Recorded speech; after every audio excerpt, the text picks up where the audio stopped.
Our teachers used to say every morning that there is an R on our forehead. And said we are all refugees, and this is our identity. There's an R on our forehead. And as kids, we seriously believed that there was actually an R, and we looked at the mirror and we couldn't see. But we wanted something. It was around that time the school showed a Hindi film called Kranti. I don't know whether people have seen this Dilip Kumar film, the film with so many heroes in that. There is Shashi Kapoor there's Dilip Kumar, Manoj Kumar, about the Indian freedom struggle. So we saw that, and in it, all the heroes used to have a tika, a red tika. So we used to think that to be a freedom fighter, you have to have a tika.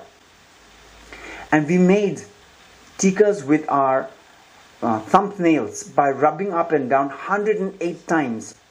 And once we have this tika with a wound, we used to say, I am now a proud refugee. It's really interesting to see how we loved to belong somewhere.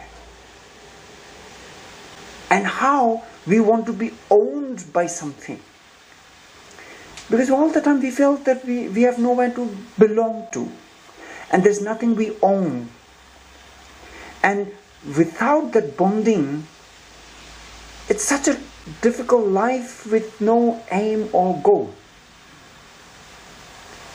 So later I started to write a poem based on just that very experience of calling ourselves refugees and redefining that with new experience. So this poem, it's titled Refugee. So it goes like this. When I was born, my mother said, you are a refugee. Our tent on the roadside smoked in the snow. On your forehead, between your eyebrows, there is an R embossed, my teacher said. I scratched and scrubbed on my forehead. I found a brush of red paint. I am born refugee.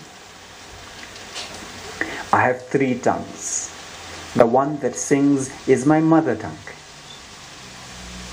The R on my forehead, between my English and Hindi, the Tibetan tongue reads Rangzan. Freedom means Rangzan. So this is constantly, from the way we were taught that we are refugees, I'm redefining that R that is in English language refugee. I'm saying I'm destined to be free. But interestingly, that idea of refugee is has actually become such an identity for exiled Tibetans. Actually, we instead of, usually when people say refugees, they are supposed to be poor, ragged, ill, and scrawny, begging.